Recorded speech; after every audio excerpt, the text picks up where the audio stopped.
Eu queria que vocês recebessem com uma salva de palmas nosso pastor André e o pastor Tassos Licurgo.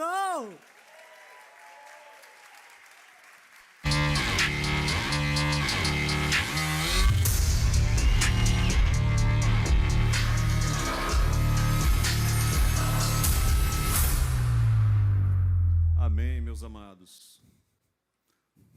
Depois de uma certa idade é melhor estar sentado, não é, pastor Tassos? Amém. Meus queridos, é um prazer para mim muito grande estar aqui nesta manhã. É o horário da EBD, mas a nossa EBD hoje está inserida dentro do Connect, né, nesta quinta etapa, né, Aninha? Quinta etapa do Connect, para fazermos aqui um trabalho juntamente com os demais irmãos que vêm elaborando nesta seara desde a última quinta-feira, um trabalho que eu reputo de suma importância e, graças a Deus, a liderança também, nosso pastor dirigente também, a juventude entende que o trabalho apologético é um trabalho essencial e estratégico, né? Esta igreja tem sido uma igreja pioneira também nesta área, né? E nós, com muita alegria, estamos aqui, tá bom? O nome do nosso debate, se pudéssemos intitular, seria Cumprindo o Chamado Apologético do Deus Eterno. A conferência é eterna e nós estamos cumprindo aqui um chamado apologético. É só o pastor Tassos que tem esse chamado apologético? Não. Todos nós temos esse chamado apologético. Agora, alguns se dedicam com um pouquinho mais de vocação, alguns são bem específicos em alguma área, outros são mais generalistas, tá? Como é o caso do pastor Tassos, que ele lida em várias esferas, tá certo? E aí o nosso formato aqui, para que você saiba, para que você entenda, é que nós coletamos e fizemos uma compilação. E não foi fácil fazer, porque são muitas as dúvidas, as perguntas e os questionamentos, e são frequentes, estão cada vez mais frequentes, que bombardeiam não somente a nossa juventude, mas os jovens de todas as idades, tanto adolescentes, como adultos jovens, como adultos, como anciãos, todos nós somos frequentemente instados a respondermos qual é a razão da esperança que há em nós, qual é a razão da nossa fé, tá bom? Então, já vou iniciar, tá, esta nossa conversa, esse nosso bate-papo aqui com o pastor Tassos Licurgo, que é uma pessoa amiga, um homem de Deus, né? Iniciando, pastor Tassos, queria que o senhor falasse assim de forma bem sucinta e objetiva um pouquinho do teu histórico, e aproveitando este momento já para o senhor responder o que é apologética, porque pode ser que alguém aqui não saiba do que se trata, né? O que é apologética e qual a importância nos dias atuais da apologética para a vida particular de cada um de nós e coletivamente falando. Bom dia a todos. Eu gostaria de agradecer o convite primeiramente, né? Uma alegria estar aqui, o pastor André, o pastor Anderson e toda a turma aí do Advec, é sempre uma alegria estar presente aqui. Bom, a apologética, pessoal, é um mandamento das Escrituras.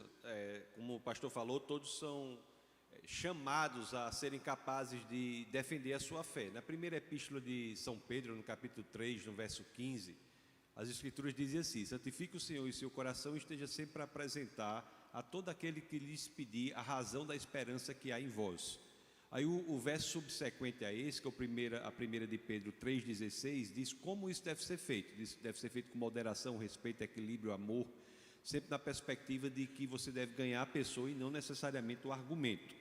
Então, a apologética é um mandamento escritural. Nas Escrituras tem lá, né, na carta de Pedro, e essa carta de Pedro é uma carta católica, não no sentido da igreja imperial, mas no sentido de católicos, que quer dizer universal. Não é uma carta dirigida a uma igreja, que você tem que entender o contexto em que ela foi dirigida e para entender a mensagem. É uma carta de Pedro aberta, não é, com mandamento geral a todos: esteja sempre preparado para apresentar a razão da esperança que há em vós. A apologética tem este mandamento, e o termo apologética nasce da transliteração do termo em grego.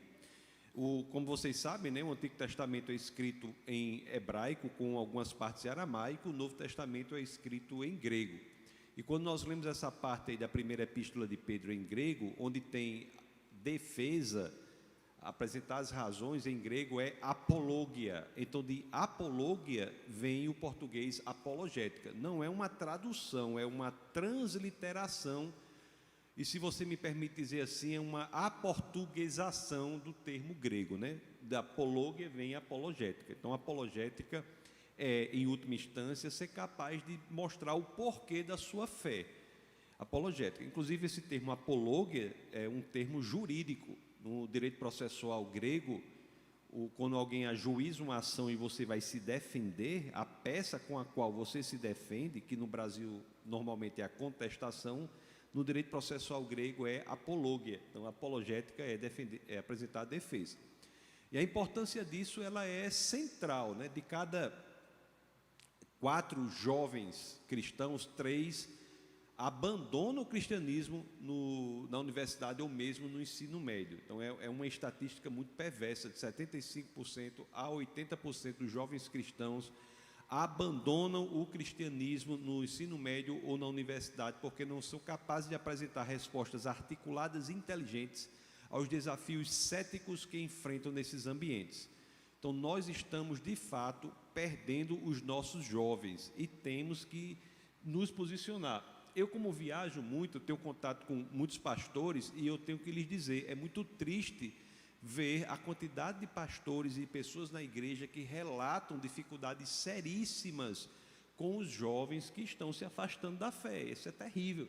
Então, é uma questão, acima de tudo, de vida eterna. É uma questão que tem a ver com a caminhada do jovem para a eternidade. Então, as igrejas têm de fazer isso, como faz a ADVEC. Inclusive, tive a honra de compartilhar com o pastor num evento. Quando foi o evento?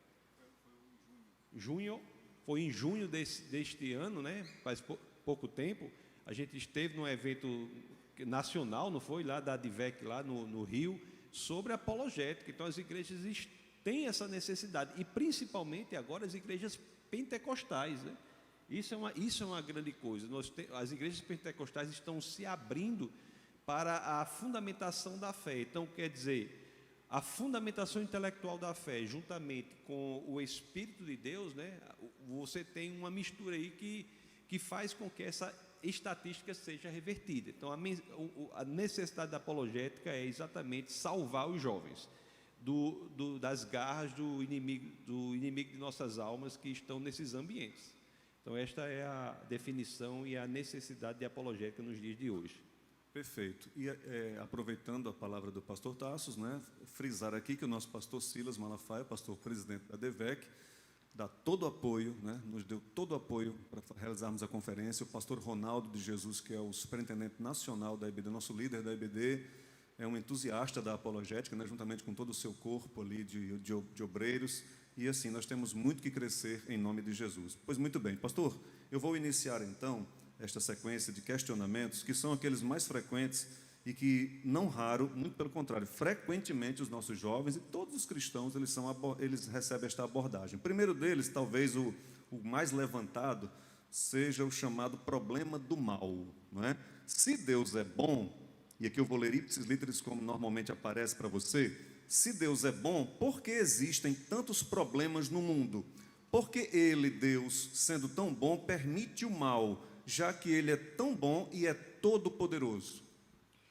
Talvez esse seja o problema assim, mais difícil o enfrentamento, esse problema aí. Até porque muitas pessoas, quando trazem esse problema, não trazem o problema com a vontade de receber uma resposta filosófica, intelectual, e a gente tem que distinguir essa situação. Por exemplo, a pessoa perdeu um filho, perdeu uma tia, um sobrinho para o câncer, aí chega e fala assim para você, mas por que Deus fez isso? Então, nesse momento, a gente tem que ter a sensibilidade, né, que a resposta a ser dada para essa pessoa não é uma resposta intelectual, mas é uma proximidade pastoral, né? Então, o problema tem essa vertente pastoral, tem que ser identificada para que quando a pessoa vem e ela experienciou uma perda muito grande e não entende por Deus ser bom e aquilo acontecer, então nesses momentos às vezes o que ela quer não é a resposta intelectual, mas a resposta intelectual existe. E é uma resposta, em outras situações como essa aqui, né, nós vamos apresentar a resposta intelectual, mas eu só digo que nós tenhamos esse discernimento, busquemos no Espírito esse discernimento para ver que quando a pessoa vem, se ela precisa de uma aproximação pastoral ou se ela precisa efetivamente, naquele momento, de uma resposta intelectual. Mas a resposta intelectual existe, inclusive, ela é a índole do ateísmo de C.S. Lewis, que escreveu as Crônicas de Nárnia, Mere Christianity e tantos outros livros, aquele livro Cristianismo Puro e Simples e aquele Cartas do Diabo ao Seu Aprendiz, um grande escritor. Ele era ateu por questões morais, e a conversão dele se deu quando ele disse assim, né? Ele pensou assim, não, mas espera aí, eu sei que esse mundo é cruel e injusto demais. Aí ele pensou, mas espera aí, com o que eu estou comparando a crueldade e injustiça desse mundo para ter a percepção de que o mundo é cruel e injusto?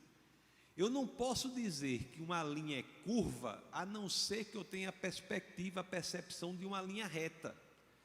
Então, C.S. Lewis, ele disse assim, olha, espera aí, para que eu tenha percepção e possa entender e afirmar que esse mundo é injusto e cruel, é porque existe um padrão moral objetivo a partir do qual eu consigo identificar a crueldade e injustiça do mundo.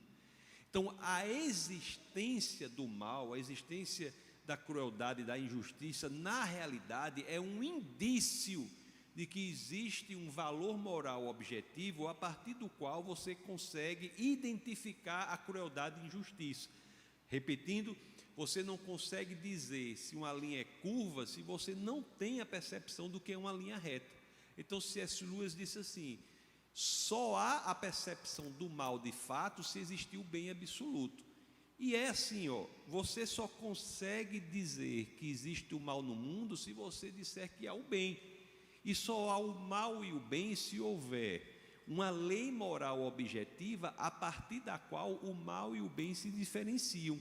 E se há essa lei moral objetiva é porque muito provavelmente há um legislador moral objetivo que é Deus.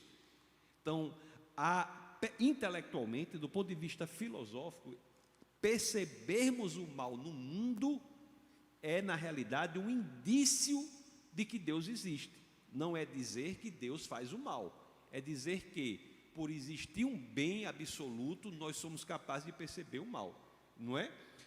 Aí se você quiser ir para um lado mais teológico, aí você diz, mas por que Deus então não fez o mundo de forma tal que o mal não fosse possível? Poderia ter feito isso? Poderia, mas esse não seria o mundo moralmente mais perfeito. Por quê? Porque o bem verdadeiramente só existe na possibilidade do mal. Em outras palavras, você só pode verdadeiramente amar a Deus se você tiver a possibilidade de não amá-lo. A moralidade perfeita, ela pressupõe a possibilidade de nós irmos por outro caminho. Se nós não tivéssemos a possibilidade do erro, a nossa ética seria uma ética de robôs. Nós seríamos como robôs, né, que não teríamos a capacidade de, na possibilidade do erro, escolhermos o acerto. Então, olha que interessante, não é? Um mundo moralmente mais sofisticado é um mundo em que, podendo errar, nós escolhemos acertar. Um mundo em que não houvesse a possibilidade do erro não poderia ser um mundo moralmente tão complexo como um mundo em que o erro é possível e nós escolhemos acertar. É por isso, inclusive, que existe a árvore no jardim. A árvore no jardim o fruto lá era a possibilidade da desobediência para que o homem, querendo, pudesse optar por obedecer. Aliás, se você quer aprofundar mesmo, você pode dizer até assim, um mundo em que é possível errar é um único mundo em que o amor genuíno pode acontecer, pode existir, e é o amor que Deus busca em nós. Aliás, no cristianismo, o amor é muito importante. É tão importante que no cristianismo o amor não é algo que Deus exerce. No cristianismo o amor faz parte da constituição de Deus, não é? Na primeira epístola de João, no capítulo 4, no verso 8, ele repete no capítulo 4, no verso 16, Deus é amor. Deus é amor, então faz parte da constituição de Deus. Então, como é que nós buscamos o amor e como é que nós podemos buscar o amor genuíno se nós não tivéssemos a possibilidade de não amar? Eu sempre digo assim, você pode até forçar uma pessoa a que ela se comporte como se amasse você. Mas você não pode forçar ninguém a amá-lo. Uma pessoa genuinamente ama você se ela tiver a possibilidade de não amar. O pressuposto do amor é a possibilidade do não amor. Assim como o pressuposto da moralidade máxima mais complexa é a possibilidade do erro. Então só há de fato amor genuíno, só há de fato moralidade complexa no mundo em que o erro e o não amor são possíveis. Então é por isso que esse problema não é contrário à existência de Deus, mas é a favor da existência de Deus e ainda mais, a favor de um mundo em que o amor genuíno é perfeito. Mas Deus fez isso tudo, mas não nos abandonou. Isso é importante também, teologicamente. Ele fez isso, fez a possibilidade do erro, mas Ele veio para possibilitar, restabelecer essa ponte entre a humanidade e o próprio Deus. Então, Jesus de Nazaré é o Deus encarnado que vem, não só trazer a divindade à terra, mas ao ressuscitar e ascender aos céus, levar a nossa humanidade aos céus. Ele traz a divindade à terra e leva a humanidade aos céus, restabelecendo essa ponte. Então, o problema pessoal da existência do mal, ele é superado quando nós entendemos que em Cristo nós podemos ter acesso imediato a Jesus de Nazaré, que é, por definição, o próprio amor. Então, é um argumento complexo, assim, imagino, mas esse é o problema talvez mais delicado de você abordar no ponto de vista apologético. Não sei se alguém tiver alguma dúvida, pode aprofundar. Certo.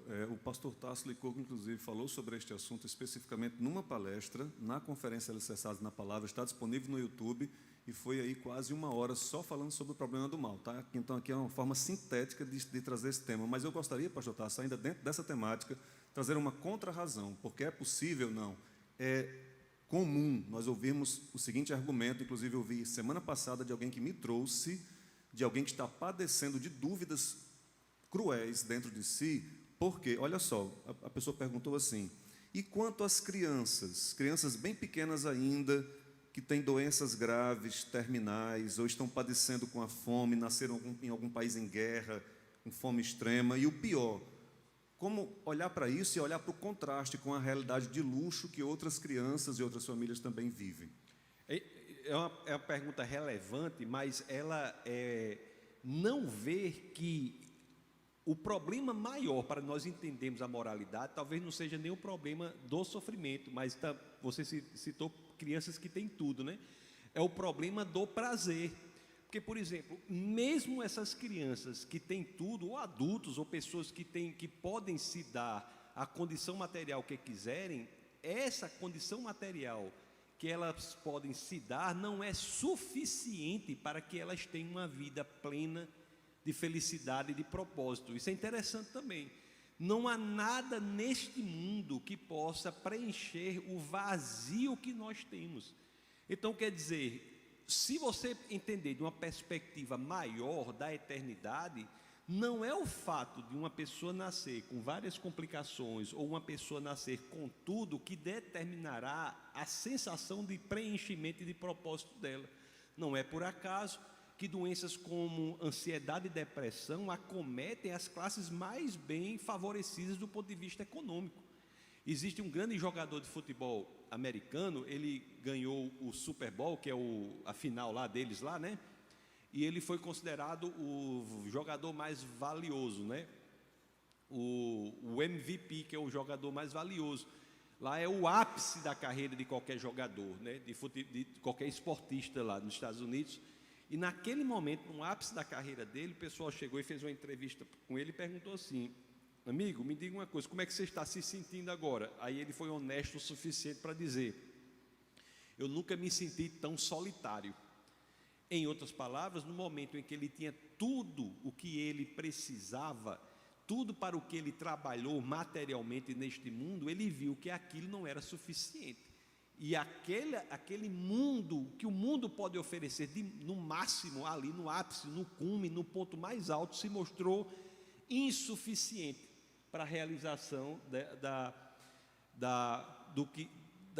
do sentimento de propósito e plenitude. Então, uma criança que nasce com alguma situação, ou uma pessoa de qualquer idade com alguma situação, isso não quer dizer que ela não consiga a plenitude, não é? Não consiga viver plenamente. Quando nós dizemos, achamos que uma dificuldade física ou qualquer que seja é o fim do mundo, é porque nós estamos falando a partir de uma mentalidade terrena. Se nós analisarmos de uma mentalidade maior da eternidade, nós vamos ver que a abordagem a esse problema é totalmente diferente. Então, é como eu lhe disse, às vezes as perguntas fazem sentido numa visão de mundo materialista, só aqui da Terra. É como se tudo que nós tivéssemos fosse só aqui na Terra. Mas quando nós pensamos de uma perspectiva maior da eternidade, nós colocamos o que vivemos aqui na Terra na perspectiva correta. Diante de Deus, que é grande, não é? As coisas se tornam pequenas. Então, é assim que nós temos que abordar. E, aliás, existem muitas pessoas, né, com grandes problemas físicos e dificuldades de sofrimento que têm vidas plenas, enquanto outros, reitero, que têm tudo na vida e têm uma vida miserável. Perfeito, pastor. Muito bem, veja como casa bem com a temática da nossa conferência, né? O Deus eterno, olhar para a eternidade. Meus amados, a tentação é grande de puxar mais essa corda, tá? Mas nós temos que seguir, porque nós temos outros assuntos também para trazer. Pastor, algo que sempre, ou muito frequentemente se fala, é o seguinte: o cristão se diz seguidor de Cristo, porque tem fé em Cristo. Um Cristo que é exclusivista, ou seja, ele diz, eu sou o caminho, a verdade e a vida, e ninguém vem ao Pai se não for por mim, então outra proposta não vale, tem que ser a proposta cristã. Mas a pergunta que se faz é o seguinte, e não raro, se você ou eu tivéssemos nascido, por exemplo, no Tibete, ou na Índia, ou no Iraque, ou no Afeganistão, nós teríamos uma religião diferente. Isto indicaria o quê? Que a coisa é relativa? Na realidade, esse tipo de argumento, ele desconsidera como se dá o crescimento do cristianismo, né? O cristianismo cresce de maneira mais sólida e rápida quando há grande perseguição. Nos ambientes em que não é favorável ser cristão. Isso é o que historicamente se verifica. No século I, você tem hoje na China, as igrejas underground, que são as igrejas subterrâneas, o cristianismo cresce rapidamente. Então, assim, e outras coisas que nós podemos dizer, também envolve o fato de que as pessoas que fazem isso geralmente são pessoas que perguntam, trazem esse argumento, são pessoas que não são cristãs, de famílias que são cristãs e num país brasileiro que é predominantemente cristão. Então, o determinismo do ambiente para dizer o que a pessoa deve ser é absolutamente afastado quando nós mostramos que o cristianismo cresce nos lugares em que há grande perseguição. Agora, é preciso dizer também que o exclusivismo não é uma característica apenas do cristianismo. Todas as visões de mundo são exclusivistas. Todas as visões de mundo são exclusivistas. Por exemplo, o Corão, que é o texto sagrado do Islã, né? Ele diz que Jesus não morreu. Jesus não morreu. A Bíblia diz que Jesus morreu. Então, assim, Jesus não pode ter morrido e não morrido, né? Isso é um problema de lógica. Então, ou um é verdadeiro ou o outro é verdadeiro. As visões de mundo são exclusivistas. O Espiritismo, por exemplo, diz que Jesus não é Deus. Não é Deus. O cristianismo diz que Jesus é Deus. Jesus não é apenas um grande profeta. Jesus, na realidade, eu acho que nem tecnicamente falando deveria ser considerado um profeta, mas sim o cumprimento das profecias, aquele em quem as profecias se cumprem.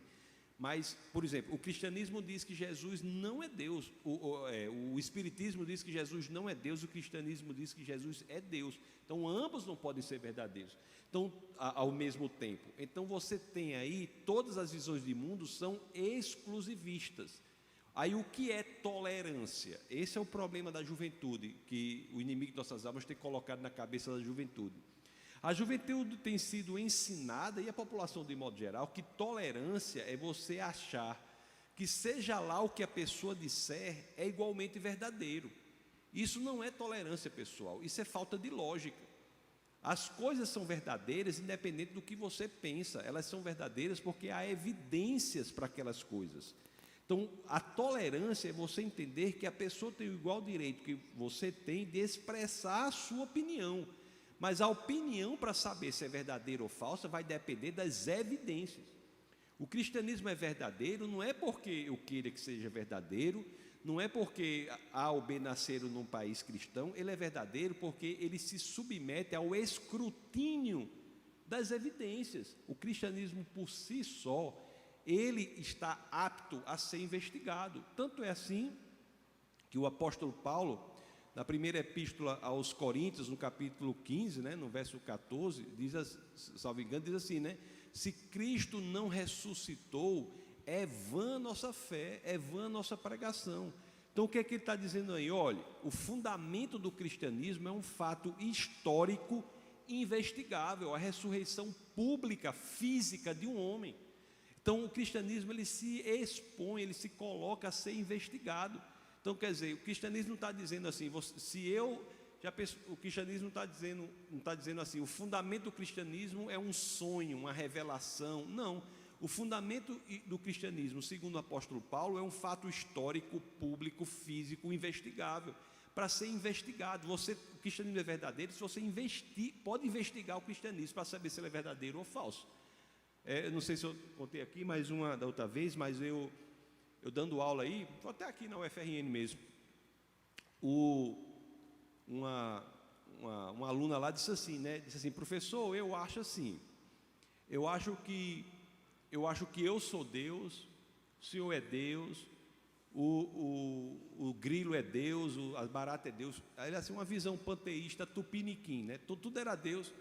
Aí eu disse para ela, mas minha querida, isso é uma visão muito bonita. E eu achei bonito mesmo o grilo ser Deus, o mosquito ser Deus.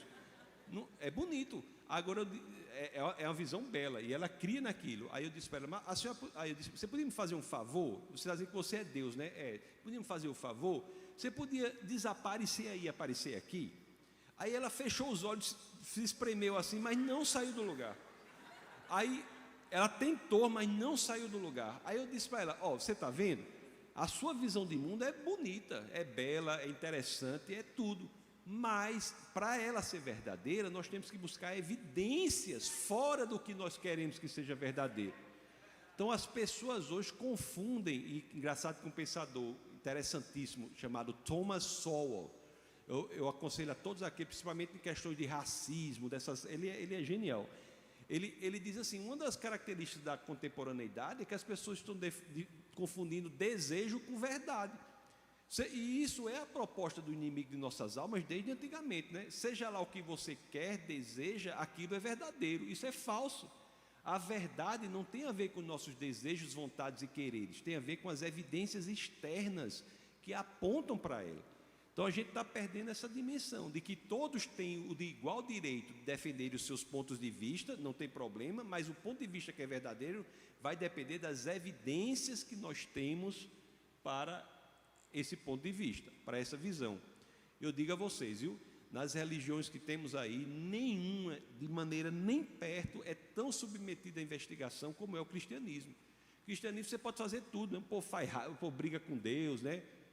Rasga o livro, bota você lê o cristianismo, você tem histórias ali impressionantes de gente que brigando com a pessoa nas escrituras que mais aperreia a Deus, questiona a Deus. O homem vive fazendo pergunta, aí meu Deus, onde é que você está? Não sei o que. Davi é o homem segundo o coração de Deus, sem sentido.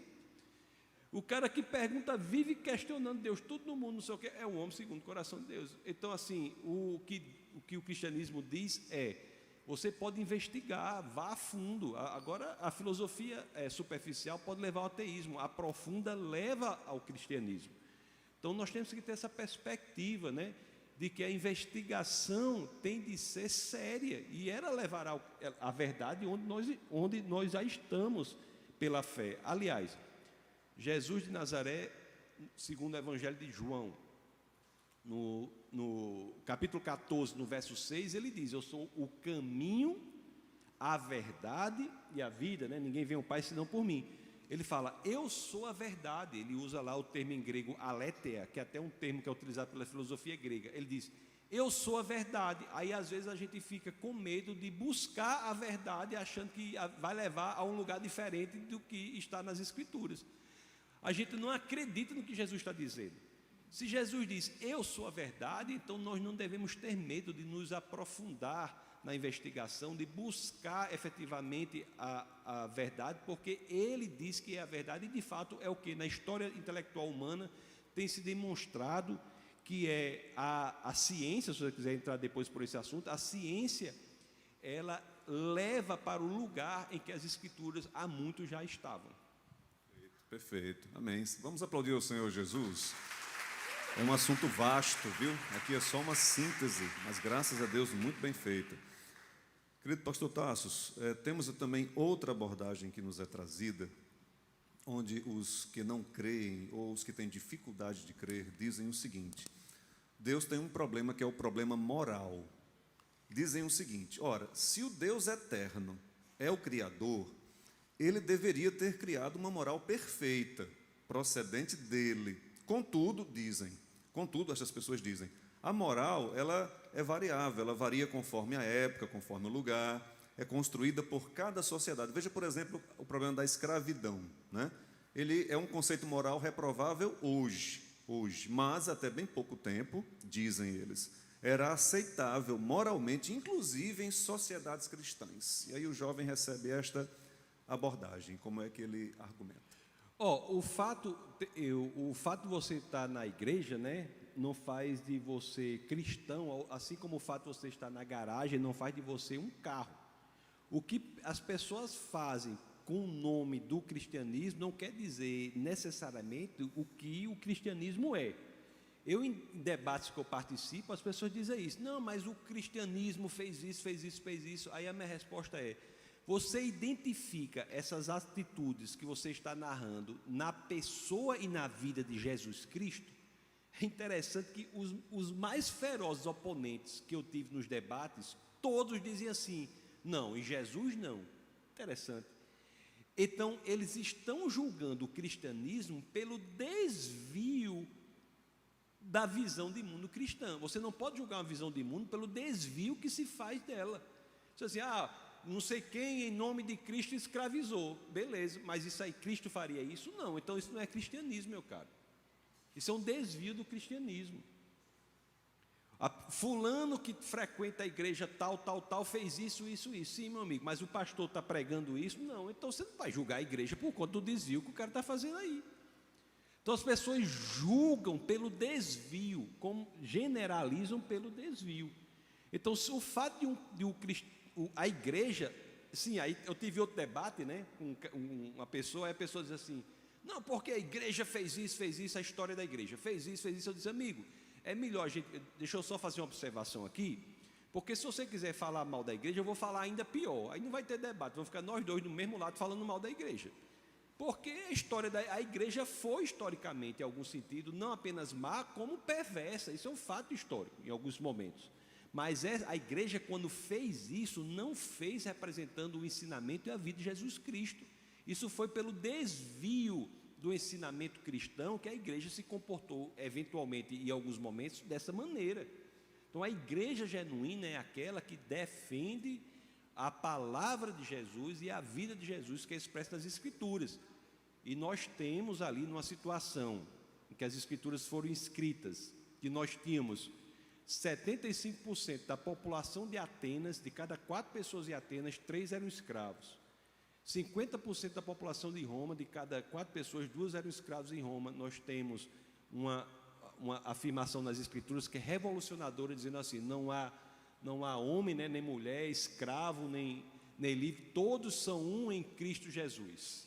Isso é revolucionador. Então, o cristianismo foi aquele que enalteceu a condição humana.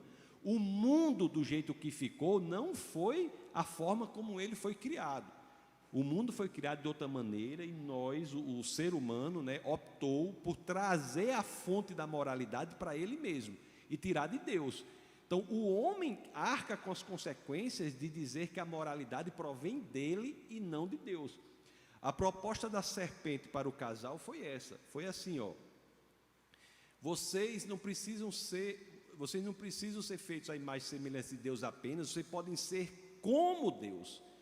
Em outras palavras, não basta ser feito à imagem e semelhança de Deus, você pode ser o próprio Deus, você pode ser conhecedor do bem e do mal. A origem do bem e do mal não precisa ser externa a você, pode ser você mesmo.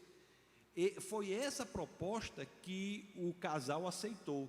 Assim, eu vou ser fonte da moralidade. E é essa proposta que ainda hoje destrói muitas pessoas. Quando os jovens escutam essa frase assim, ó: se você deseja, se você quer, vá adiante e faça. Essa proposta é exatamente a mesma que foi feita pela serpente ao casal. Se você quer fazer, vá adiante e faça, que é bom. O bom sai do seu critério, não do critério externo, que é Deus. É exatamente a mesma proposta. Então, o fato de haver, eventualmente, passagens que são reprováveis na igreja, não quer dizer que essas passagens sejam decorrentes do cristianismo, se nós não conseguimos identificar isso na pessoa e na vida de Jesus Cristo. Há desvios na história da igreja que são desvios que fazem com que sejam exemplificativos de que a igreja em muitos momentos errou. Mas a igreja genuína, né, aquela que se mantém direcionada e fundamentada na palavra do Senhor, essa nunca foi a favor da escravidão. Sempre foi contrária à escravidão. Enalteceu a liberdade do homem. E é essa a igreja genuína do Senhor. Perfeito. Outra abordagem também bastante forte que muitos cristãos são Pastor, só trazidos. um parênteses aqui, tem para o rapaz trazer mais um cafezinho aqui? Claro que sim.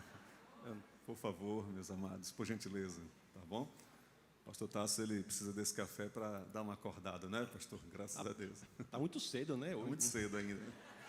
Ainda não são nem 10, ainda não são nem 11 horas ainda, né?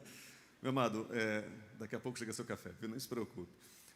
Dizem o seguinte: o homem criou Deus. Isso aqui é uma abordagem ateísta que tenta desmerecer a fé e matar a fé do crente. Diz o seguinte: o homem, na verdade, Deus não existe. O homem criou Deus como um gancho ou uma tábua de salvação psicológica, como uma resposta aos seus medos internos, medo de viver num mundo cheio de doença, cheio de fome, cheio de desastres, num mundo onde nós temos um pouquíssimo controle sobre as circunstâncias, não é?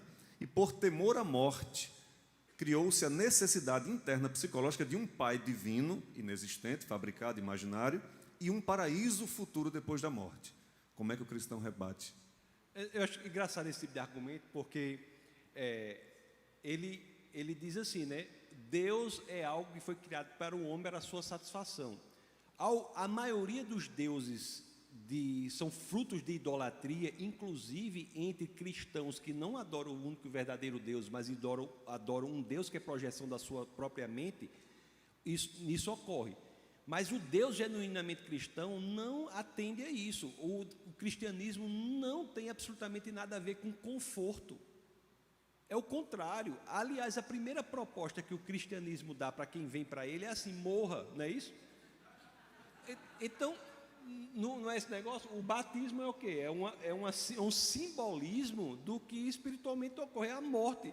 O cristianismo propõe para você algo que é absolutamente desconfortável e que deve gerar perseguição.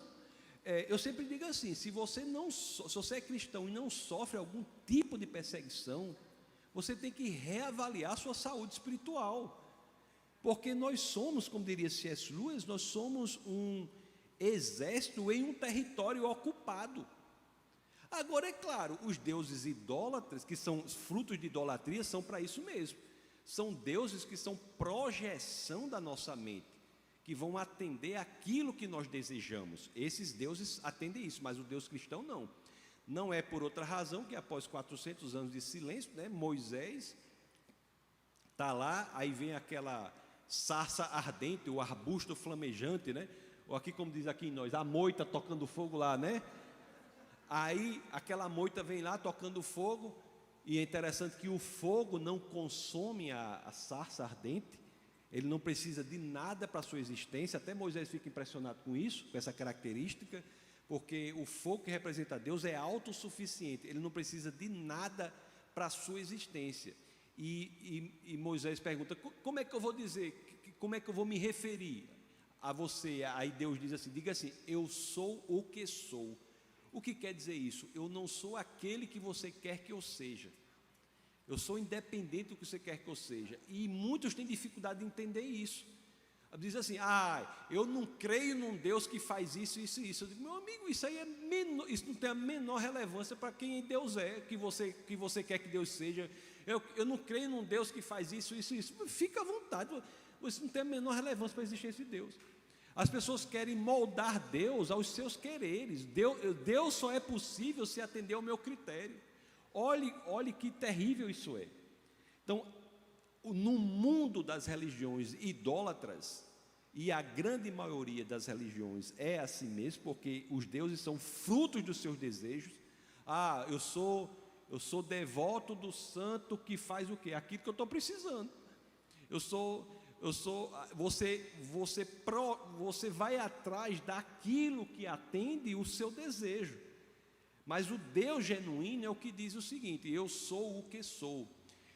É o Deus que diz assim: olha, não sou eu que tenho que entrar no seu projeto, você que tem que buscar o projeto que eu quero para você.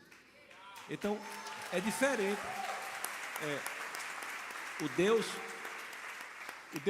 O Deus genuíno, ele é diferente de tudo isso aí, e não nos dá conforto.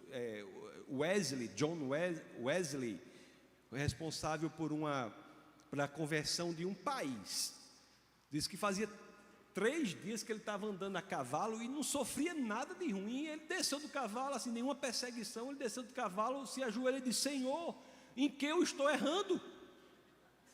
Faz 3 dias que eu estou andando a cavalo, não aconteceu nada. Em que eu estou errando, Senhor? Aí o cara viu ele orando, jogou uma pedra nele. Quando a primeira pedra bateu nele, ele disse: obrigado, Senhor. Obrigado. Então ninguém busca isso, né? O próprio Jesus de Nazaré, você diz assim, imagine, olhe só o que os discípulos, aconteceram com os discípulos, cara. Não, a gente cria um Deus para ser bom, né? Aí eu imagino Jesus reunindo o pessoal para isso. Ei, pessoal, tem uma ideia aqui. Vocês vão dizer que eu sou Deus e vai ficar diferente as coisas para você. Aí o pessoal vai ficar como? Não se preocupe. Vocês tudo vão ser perseguidos, torturados e mortos. Aí os caras, bora.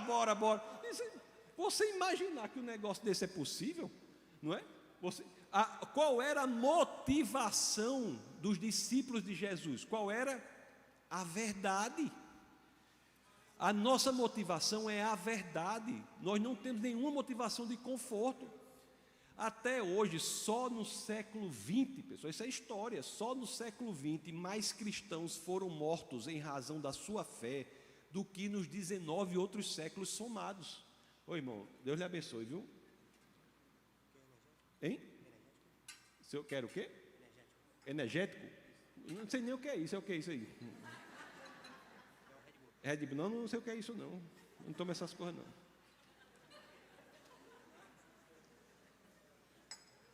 Então, mais do que nos 19 outros séculos somados. Então, o cristianismo é sustentado não no conforto, pelo contrário, é no desconforto, mas é na verdade. Se você for ler de uma capa a outra das Escrituras, não há nenhuma situação dizendo que você não vai passar por tribulações, vicissitudes, necessidades. Não, pelo contrário, mas o que diz é o quê? Tenha coragem, eu estarei com vocês, que Deus diz. Tenha coragem, eu estarei com vocês. Agora, muita gente não quer. Muita gente é como a geração de Números, do livro de Números. O livro de Números é alto nível, porque é um livro militar. Então, vocês sabem como é, né? A geração lá de Números foi dita a ela que ela deveria ir para a terra prometida, Canaã, a promessa do Senhor. Aí chega lá perto, Moisés envia lá os espias lá, 12 espias, para ver como a terra era.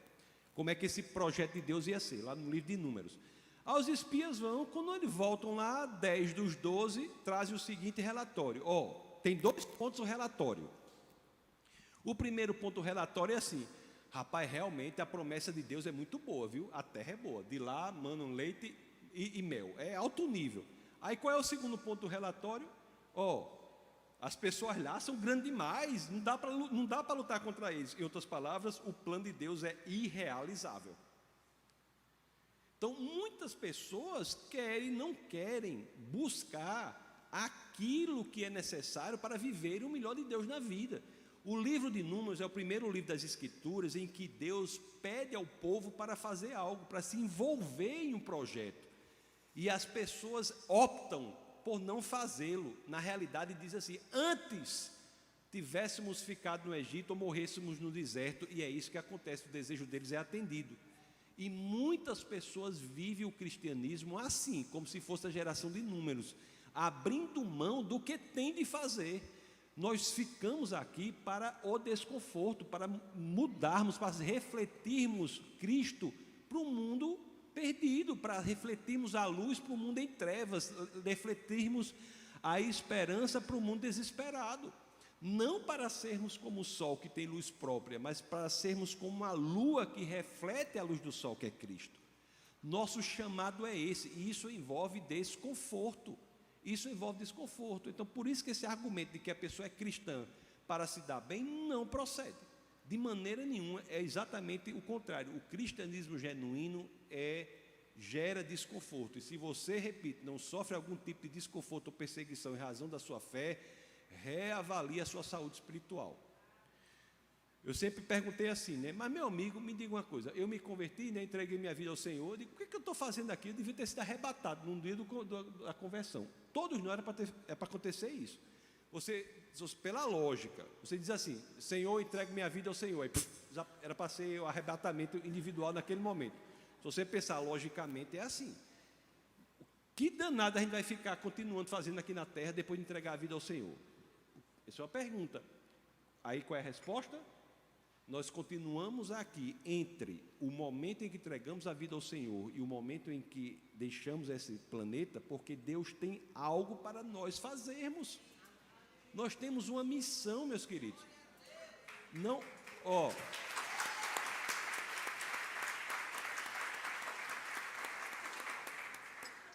Não existe igreja que não seja missionária. Spurgeon dizia uma coisa muito interessante, dizia assim: ou você é um missionário ou você é um impostor. Ou você é um missionário ou você é um impostor. Você não sabe o que está fazendo. Então, assim, e como é que a gente vai poder dizer que uma pessoa se torna cristão para ser confortável? Também, eu dando aula uma vez, aí chegou um aluno e disse assim: professor, eu sou da religião, aí disse uma religião dessa africana, afrodescendente aí. Eu não me lembro se era candomblé, ubanda, uma coisa dessa aí. Aí eu disse: por quê? Ele disse: porque lá eu posso fazer o que eu quiser. Aí eu disse: meu querido, realmente, se o critério para você escolher sua religião for poder fazer o que quiser, nem vem para o cristianismo, pelo amor de Deus. Não chegue nem perto, porque lá é diferente. Lá o critério é a verdade. Nós não vamos, ninguém vai ao cristianismo pelo conforto, pela conveniência, vai pela verdade. Então, contra esse argumento aí, basta um conhecimento mínimo do que acontece com os cristãos, não apenas na história, desde o século I, mas até hoje. Hoje pessoas estão morrendo. Em vários países, a posse da Bíblia é punida com a morte. Você sabe o que é isso? O problema do Brasil, quem fica no Brasil, é porque acha que existe perseguição no Brasil. Perseguição no Brasil é cosquinha. Existe perseguição no Brasil, mas comparado com outros lugares, em outros lugares, meu querido, você viria para esse encontro aqui na igreja sem saber se quando voltar sua casa estaria incendiada ou não. É assim. O inimigo de nossas almas destrói aqui no Brasil. A estratégia principal não é a perseguição, é a sedução. É a sedução. Esse é o grande problema. No Brasil, existe perseguição também, mas não existe perseguição. Ninguém tem medo de morrer porque é cristão. Mas existe perseguição, mas aqui é sedução. É por isso que eu estou conclamando já a igreja do Senhor, onde eu vou, nas reuniões de oração pela igreja perseguida, vamos orar também pela igreja seduzida, viu? Fazer oração pela igreja seduzida, porque a sedução também destrói, que é outra, eu estou entrando nesse caminho, mas deixa só, é outro viés feroz demais. Daniel, o livro de Daniel, é um exemplo disso. Você vê, Nabucodonosor, o rei da Babilônia, ele conhecia a história do faraó. O faraó foi a perseguição, deu errado, ele disse, olha, eu vou aqui também tentar a sedução. Aí os jovens lá, e tu quer que é um evento de jovens, né? Então os jovens lá, a eles era dada a comida da mesa do rei e a bebida do rei, para seduzi-los. O poder da sedução para o jovem é muito pesado. Então nós temos que ficar atentos a isso, porque às vezes o jovem abre mão da convicção na verdade, que Deus vai honrá-lo quando você fica fundamentado na verdade, e cede para aquele caminho que é mais fácil, mais confortável, principalmente quando o mundo tenta capturá-lo pela sedução. Então, o cristianismo genuíno é o cristianismo que se coloca contrário a tudo que não é verdadeiro. Contrário que eu digo assim, o jovem não deve se brincar com essas coisas. É muito sério essas coisas da sedução. E entender que o fundamento da sua fé não é o conforto, mas sim a verdade. Por isso que esse argumento não se sustenta. Muito bom, meu irmão, muito bom. Isso aí. É bom quando faz a gente pensar, não é? Fazer pensar, quando desperta, é muito bom. Pastor Tassos, não poderíamos falar sobre apologética para uma plateia majoritariamente de jovens e para toda a Igreja do Senhor, sem falarmos num dos maiores entraves ao teísmo e à fé também cristã, que é o evolucionismo, não é? O problema do evolucionismo. O senhor falou que 75% dos jovens das universidades e até no ensino médio são instados a abandonarem as suas fés e eles acabam enfraquecendo. E um dos braços fortes é justamente o evolucionismo. Sobre o surgimento da vida em nosso planeta, a teoria da evolução tornou-se a visão científica predominantemente ensinada nas instituições. É dito que a ciência produzida principalmente nos séculos 20 e 21 tornou as explicações religiosas sobre os mistérios da existência superadas e desatualizadas. A ciência teria emancipado, entre aspas, o homem do pensamento religioso de tentar explicar o mundo ao atribuir isso ao Criador. Eles perguntam, dizer que tudo é uma questão de fé não é apequenar esta questão? São várias questões aí, né? Primeiro, todo mundo tem fé, até o ateu. O cientista ateu tem fé. Fé em quê? Por exemplo, não há nada na ciência que diga que as leis que governam hoje governarão amanhã. Não há nada na ciência que diga que o mundo pode ser susceptível de ser apreendido pela inteligência. A expectativa do cientista de achar que o mundo pode ser apreendido pela inteligência, ou seja, a expectativa do cientista de entender que há certa inteligibilidade no mundo, pressupõe uma mente inteligente por trás que organizou o mundo dessa forma. Ou então é uma fé absolutamente irracional. O método científico não é provado pela ciência. Segue-se aquele método por uma questão de fé. A diferença da fé do ateísmo para a fé do cristianismo é que a fé do cristianismo é racional. Existe um fundamento para isso. Um exemplo que você citou da biopoiese ou da origem da vida é um exemplo claro. Se você pegar, se tem uma área da ciência que nada verdadeiramente se sabe, é como a vida se originou. A proposta evolucionista é tão absurda que o próprio evolucionismo tem dito assim, vários debates que eu participo, tem dito assim, olha, nós só tratamos da evolução a partir da vida já existente. Porque a origem da vida, pessoal, é algo impressionante.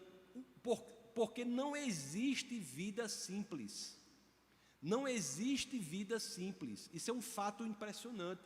Existe vida mais complexa do que outra. Nós somos muito mais complexos do que qualquer outro ser vivo. Mas o ser mais simples que você pensar aí, ele não é simples. Uma ameba, por exemplo. Se você pegar um organismo unicelular, como é o caso de uma ameba, e você pegar um elemento dessa célula, que é o DNA, que é um alfabeto de 4 letras, A, T, C, G, que forma uma mensagem específica, a quantidade de informação na mensagem, no DNA da ameba, que é um organismo unicelular, é equivalente à informação que nós obtemos em 1000 volumes da Enciclopédia Britânica. Em uma ameba. Então, se uma pessoa chama outra assim, sua ameba, não é um xingamento tão ruim. São 1000 volumes da Enciclopédia Britânica no DNA de um organismo unicelular. E nós, seres humanos, que temos aí trilhões de células, né? E células muito mais complexas. Há células nossas que no DNA nós temos informação equivalente a 5 milhões de páginas de livros. Então, assim, é algo inimaginável. Nós temos aí 25 mil livros de 200 páginas no DNA de uma célula nossa. Então, não há vida simples, E eu trabalhei 3 anos lá com o departamento de química lá da Universidade da Oral Roberts Universidade, lá nos Estados Unidos, com parceria lá, com uma pessoa lá que dizia uma coisa interessante para mim. Ele dizia assim: Tasso, o problema do biólogo é que ele não sabe química. O problema do biólogo, os absurdos, as absurdidades que os biólogos falam, muitas vezes, são porque não sabem química. Porque se você for para um nível ainda mais micro, aí você vê o quão complexa é a vida. Amigo, se você for, por exemplo, as proteínas são formadas por aminoácidos que resolvem se reunir de forma específica para gerar a proteína em um formato que é o necessário para a função que ela desempenhará. Em outras palavras, se você pegar uma caixa de ferramentas, a caixa de ferramenta tem martelo, alicate, chave, cada ferramenta daquela tem um design. O design daquela ferramenta é dado pela função que ela vai desempenhar. O martelo é daquela forma porque é para bater prego. O alicate é daquela forma porque é para apertar. Então, o formato da ferramenta é dado pela função que ela desempenhará. E os aminoácidos se reúnem para formar proteínas no formato que a proteína irá desempenhar. Então, como se explica isso? Então, a origem da vida é algo sobre o que nada se sabe. Se você pegar a ameba lá, a famosa ameba, você botar num tubo de ensaio, no melhor laboratório que houver no mundo, com o melhor grupo de cientistas, e furar a ameba, esse grupo de cientistas, com as condições absolutamente controladas, não consegue reunir tudo de novo e a ameba ficar viva de novo. Tudo que é necessário à vida estava ali, não estava? A ameba não estava viva? Não furou a ameba, não consegue reunir. Nunca vão conseguir. E se conseguirem, o que é que vai estar provado? Que somente muita inteligência por trás e controle do ambiente, somente assim é possível você pensar em origem da vida. Então, a origem da vida é algo que nada se sabe. Então, a evolução não dá uma resposta para a origem da vida, de maneira nenhuma, é um absurdo. Nós damos porque nós entendemos que há um projeto naquilo ali, que foi Deus que criou. Outra coisa que eu vou dizer para vocês, pessoal, a evolução fere de morte a passagem das Escrituras que dizem que Deus criou os animais segundo os seus tipos, e criou o homem também, a sua imagem e semelhança. A evolução não é bíblica, ela não é bíblica. Ficou claro, não existe evoteísmo. Cuidado, isso também é uma estratégia do inimigo de nossas almas, está infiltrando as igrejas com ideias evolucionistas teístas. Não existe evolucionismo teísta.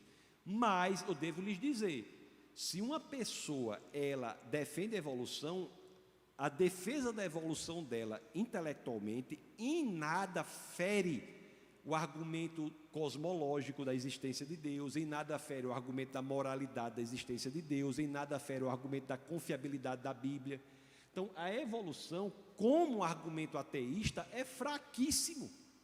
É fraquíssimo. Porque a evolução ataca ferozmente a criação dos animais segundo os seus tipos e a criação do homem, né? Inclusive, na criação do homem, até o uso do verbo bara, que é um verbo que é utilizado muito economicamente nas Escrituras.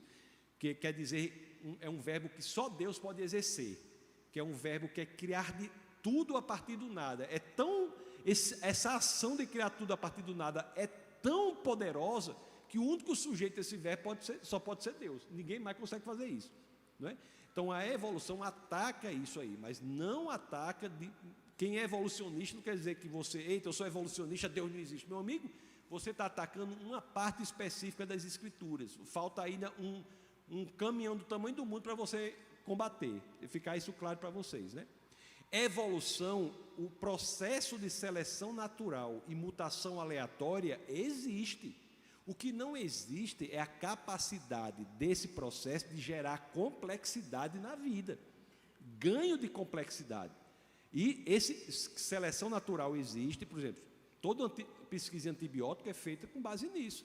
Se você botar uma cultura lá, as bactérias lá, você bota um antibiótico, vão sobreviver aquelas que são mais resistentes e são essas que irão se duplicar. No final, você terá um grupo de bactérias mais resistentes.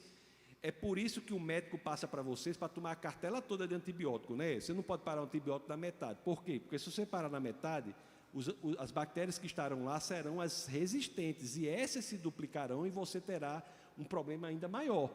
Mas o que acontece é o seguinte: você começou com bactérias, no final você terminou com o quê? Bactérias. Não houve ganho de complexidade. O que a evolução não consegue é gerar ganho de complexidade. Isso aí não ocorre, não há provas para isso. O que você consegue é gerar uma variedade com a mesma complexidade. Por exemplo, cachorro. O meu cachorro, o nome dele é Cappuccino, né? Você conhece Cappuccino, né, pastor? Pronto. Cappuccino é um cachorro que o cachorro tem mais de 40 quilos, é o maior cão de colo do mundo. Ele quer ficar no colo com 40 quilos, né? Aí você tem Cappuccino, aí tem um Pinscher, tem um Poodle, tem um... Deus criou o labrador, o ovelheiro gaúcho, o golden, o doberman, Deus criou assim? Não. A partir de um casal de cães, né, de um ancestral comum, toda essa diversidade se deu. Deus criou os animais segundo os seus tipos. Algumas traduções trazem espécie. Essa não é uma tradução boa. Em hebraico é min. Algumas traduções trazem espécie. Essa não é uma tradução boa. Até porque o povo ninguém sabe nem o que é espécie. Se você for aqui para os taxonomistas modernos que tratam disso, não entre em um acordo sobre o que é espécie. Ninguém sabe o que é espécie. Mas Deus criou os animais segundo os seus grupos genéticos. E a partir desses grupos genéticos, toda essa variedade existe. Os homens também sofrem processos microevolutivos. Vou até citar uma situação aqui na área de formação do pastor, que é odontologia também, né? E direito também, uma odontologia, né? Existe aqui alguém que nunca teve os dentes, os terceiros molares, que são conhecidos como siso, como é mais? Dentiqueiro, dente do juízo, né? Os terceiros molares. Alguém aqui nunca teve? Ali, ó, dois seres evoluídos ali, ó. Dois seres evoluídos. É um processo de evolução, né? Agora, isso daí quer dizer que são seres humanos? Não, eles são seres humanos, né? Entre nós, o único que não tem ser humano hoje é aquele Elon Musk, né, que é ET, né, que diz que ele é ET, né? Mas o resto aqui, todo ser humano, mesmo que não tenha os terceiros molares. Então, esse processo microevolutivo existe. O que ele não faz é que ele não é capaz de gerar complexidade.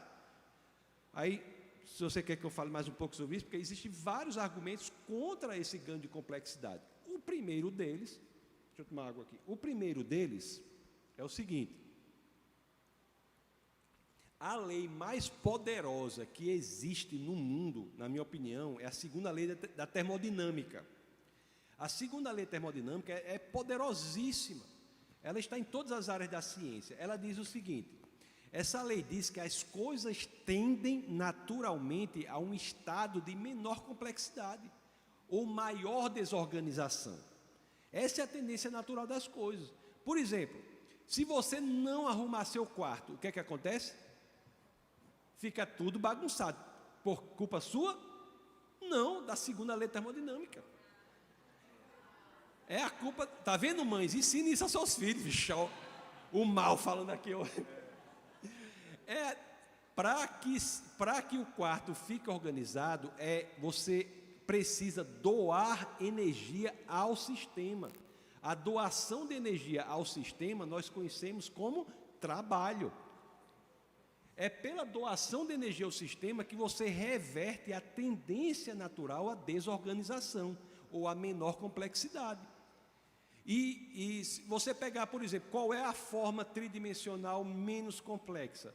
É aquela que tem maior volume e menor superfície. É qual? A esfera. Por que a gente engorda? Segundo a lei termodinâmica, a gente tende ao estado esférico. Segundo a lei da termodinâmica, os planetas tendem a uma forma esférica, segundo a lei termodinâmica. Então, para você mudar, você tem que doar energia ao sistema. Então, como é que você vai dizer que existe uma lei natural da evolução que faz com que os organismos naturalmente ganhem complexidade?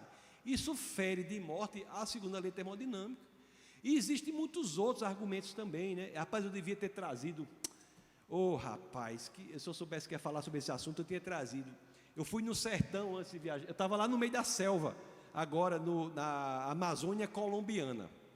Depois a gente pode falar sobre isso. Alto nível lá, viu?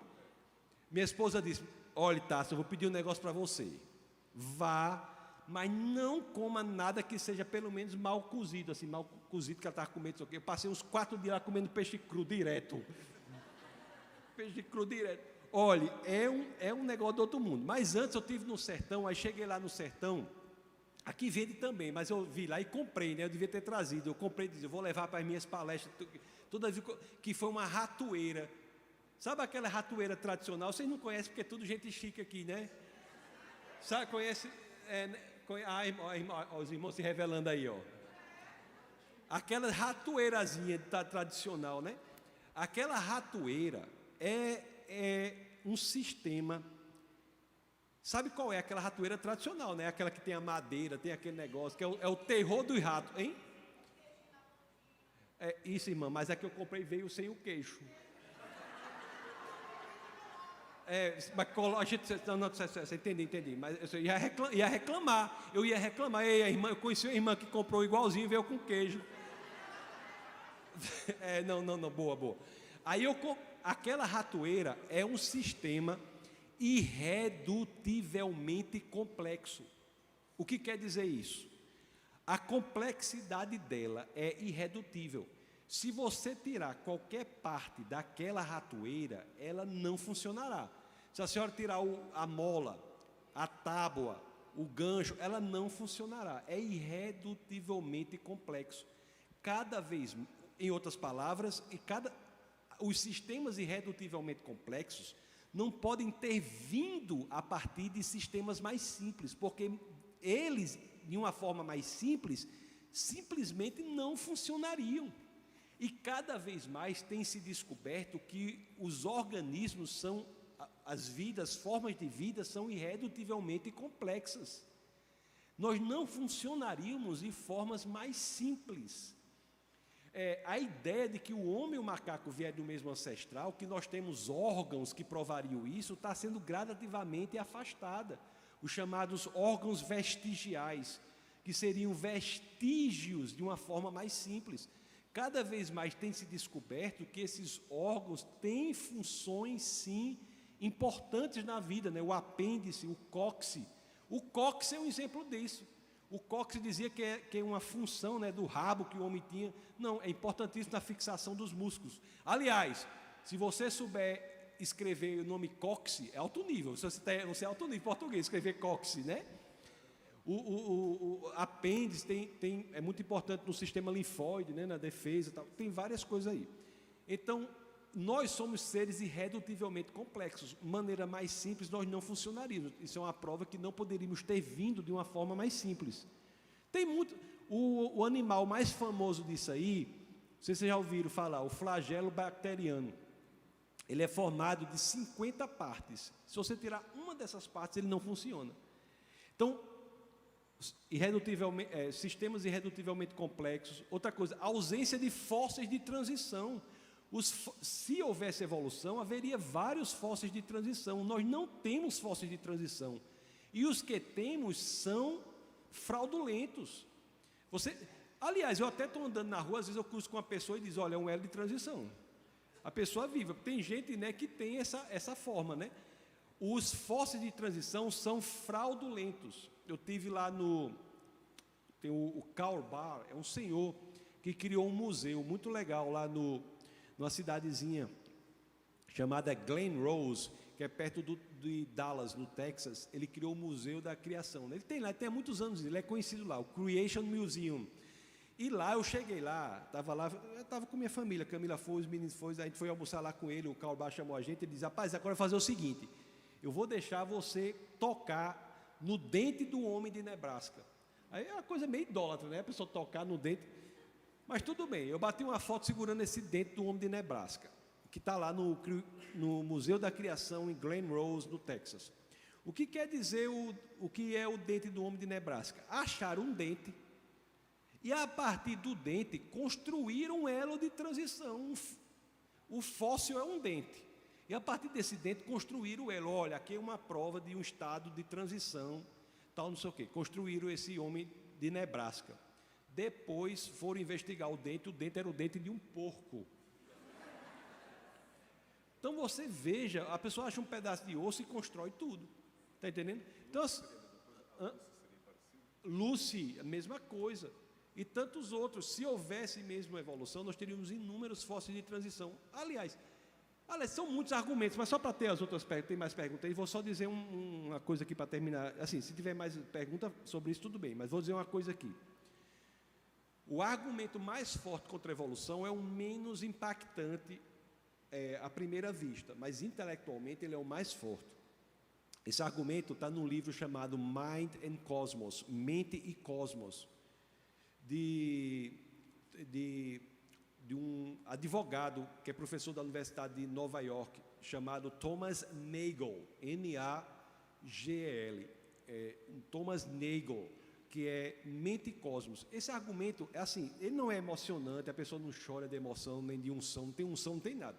Mas esse é o mais poderoso intelectualmente. Ele diz assim, ele pesquisou e disse assim, se você der para a teoria da evolução tudo o que ela quer, o universo eu tenho que falar isso também, né? O universo de 14,7 bilhões de anos, a Terra de 6 bi, tudo você pode dar o que você quiser.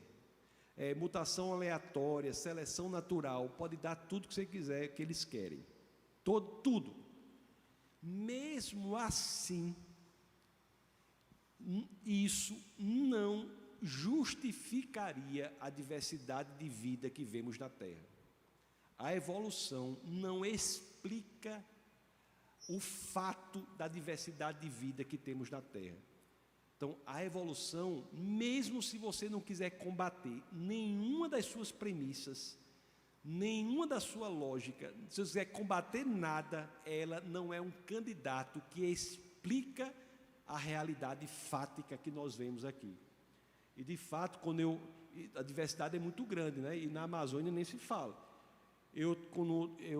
Na época que eu estava na Universidade de Sussex, na Inglaterra, lá os professores têm as salas que são diferentes, assim. Não é como aqui, que você tem o departamento de Química, é todo mundo de Química, o departamento de Filosofia, todo mundo de Filosofia. Lá, as salas são misturadas, tem Química, Física, História, não sei o quê. Aí, no cafezinho lá, fala no cafezinho, sai mais café aí? Aí lá no cafezinho lá, cada um de uma área se reúne. Isso. É de Deus. Troca esse aqui, traga outro aqui, por favor. Troca aqui esse aqui. Então lá tinha um cara que dizia assim, rapaz, você é de onde, né? Você é de onde? Eu sou do Brasil. Aí o cara da área de biologia, ele dizia, do Brasil? Eu digo, é do Brasil. Meu amigo, ele é da área de biologia, ele dizia, eu sou apaixonado pelo Brasil. Aí eu dizia, por quê? Ele disse, porque lá, lógico que ele exagerou, né? Ele dizia, porque lá, em uma árvore, eu encontro mais diversidade de vida, de insetos, do que numa floresta todinha aqui da Inglaterra. Em outras palavras, nós vivemos num mundo de uma estupenda diversidade de vida, que nem a evolução explica. Então a evolução não acontece. Agora para terminar, o que não quer dizer, isso aí é muito importante para dizer no Brasil, porque existe esse erro intelectual no Brasil. A pessoa que defende o universo antigo, como é o meu caso, eu acho que o universo tem 14,7 bilhões de anos, isso não quer dizer que você defende a evolução biológica, pessoal. São coisas distintas. O universo antigo é compatível com a interpretação literal da Bíblia. Quando a Bíblia diz, Deus criou o mundo em 6 dias, o termo dia é a tradução do hebraico Yom. Yom tem 4 significados possíveis. Yom pode representar dia de 24 horas, pode representar dia em oposição à noite, quando você diz está de dia, está de noite, você usa Yom. Pode representar dia, quando você diz assim, nos dias de fulano, você usa Yom.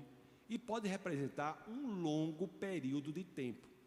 É interessante que você lê o primeiro capítulo de Gênesis, e todos os dias terminam. Mas quando você entra no 7º dia, ele não termina. Você entra no capítulo 2 e o 7º dia não termina. Como um indício que nós vivemos no 7º Yom, no 7º dia. Então, assim, o que eu quero dizer assim, com honestidade intelectual, o que é que pode ser dito? Se você defende o universo e terra jovem, ou se você defende o universo e terra antiga, ambos são compatíveis com a interpretação literal da Bíblia, porque o termo Yom comporta esta elasticidade semântica. Não fiquem com raiva de Moisés, por Moisés não ter escolhido outra palavra. A gente tem raiva de Moisés. Por que Moisés não escolheu outra palavra, para a gente ficar na dúvida, usar Yom? Aí eu tenho que defender Moisés dizendo, porque outra palavra não havia. A riqueza vocabular do hebraico antigo era muito restrita. Se você excluir nomes de pessoas e lugares, nomes próprios, você fica com 3.000 vocábulos em média do hebraico antigo. Só em verbos irregulares da língua portuguesa hoje nós temos isso. Então não havia essa riqueza vocabular, mas vocês saibam que ambas as versões, as interpretações são bíblicas, tá? Aliás, a origem do universo antigo, o Big Bang, na realidade, é uma rendição da ciência à teologia, do ponto de vista da história intelectual. Você tem e quem propôs o Big Bang, não sei se vocês sabem, foi um padre. Vocês sabem, Georges Lemaitre, um padre. Ele propôs o Big Bang. O Big Bang, a ideia de que tudo veio a existir a partir do nada, era uma ideia que só... Olha, se você pegar qualquer livro aí, eu falo assim, se você pegar qualquer livro, desde a Grécia Antiga até meados do século passado, com o idealismo alemão, qualquer livro que fale sobre o universo vai dizer que o universo existiu desde sempre. Desde sempre. Qualquer livro, você pegar a teogonia grega, por exemplo, o que é que vai dizer? Demiurgo moldou esse universo a partir de uma matéria que existia desde sempre. O único livro que falava o contrário disso era a Bíblia, os livros de Moisés. A primeira frase da Bíblia, né, no princípio Deus criou os céus e a terra, Gênesis 1:1, o verbo criar é a tradução do hebraico bará, que é aquele verbo sobre o qual eu já falei, que quer dizer criar tudo a partir do nada. Então, essa criação a partir do nada é originalmente bíblica e é adotada pela ciência no século passado contra a vontade do cientista. O cientista não queria, porque ele disse assim, espera aí, se eu defender aqui que o universo veio a existir a partir do nada, eu vou ter que dar conta do Criador. Se o universo é uma criação, Se ele não existe desde sempre, mas ele veio a existir, ele é uma criação. E se ele é uma criação, quem é o Criador? Então, o Big Bang coloca sobre a mesa da ciência a questão de quem é o Criador. Isso que não vai ter tempo de elaborar mais aqui, mas é impressionante do ponto de vista da história intelectual humana. Verdade. Pastor Tassos, graças a Deus que na sua explanação o senhor já respondeu aqui algumas 3 perguntas que eu havia feito, tá? Então, graças a Deus, nós não vamos sair aqui com esse déficit numérico de perguntas. Os irmãos estão percebendo que é realmente um assunto vastíssimo, nós já estamos nos encaminhando para o fim, né? Já são aí, pelo tempo que nos foi dado, temos aí alguns poucos minutinhos, né? Mas não adianta, se ficássemos aqui mais 2 horas, teríamos ainda muito que aprender e não esgotaríamos, aliás, estaríamos longe de esgotar, tá bom? O senhor já falou sobre a complexidade irredutível, já respondeu, inclusive, uma questão que me foi trazida sobre a questão dos aminoácidos. Com licença, eu queria só abrir um parênteses aqui para reiterar o meu agradecimento ao rapaz do café e à senhora que preparou o café, viu? Fecha parênteses. Está bom o café? Top. É um café lá de nós, né? Certo. O senhor também já falou sobre os órgãos vestigiais, citou inclusive os exemplos que nós iríamos pedir que o senhor trouxesse. Mas para a gente fechar, porque já são 11h25, nós temos aí poucos minutinhos, tá?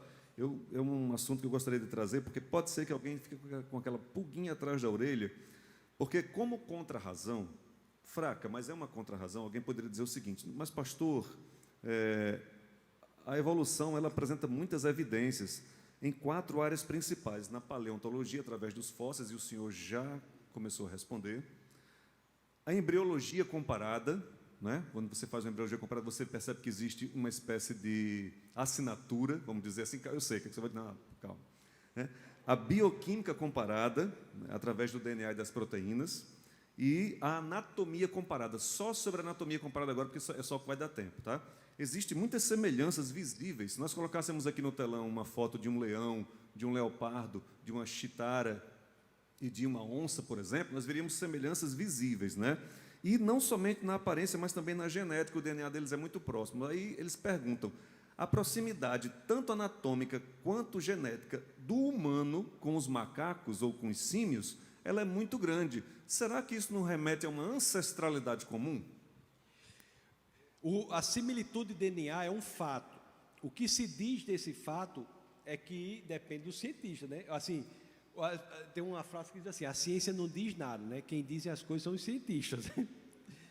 A similitude de DNA é um fato. Nós somos aí numa versão conservadora aí 99,6%, né, aí, e muito parecidos com os chimpanzés.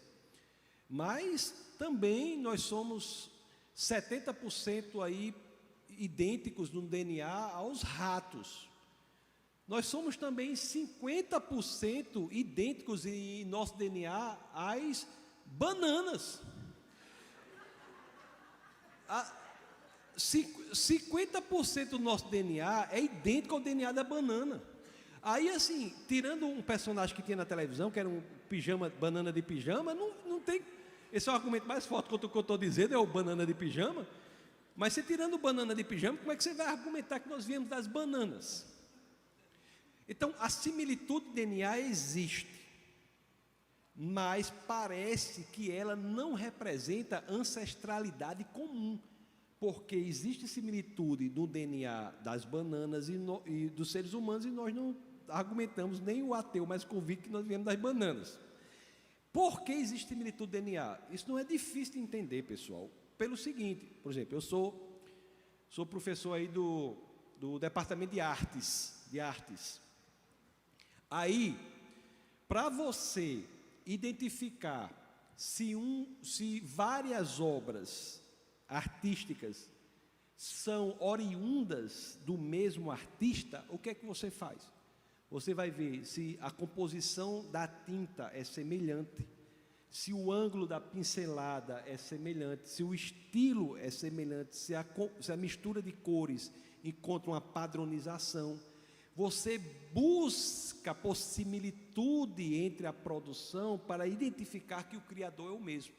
O fato de sermos todos nós, homens, ratos, macacos, bananas, semelhantes de vários aspectos, é antes de ser uma prova de ancestralidade comum, é prova de que somos todos produtos do mesmo Criador, Deus, né?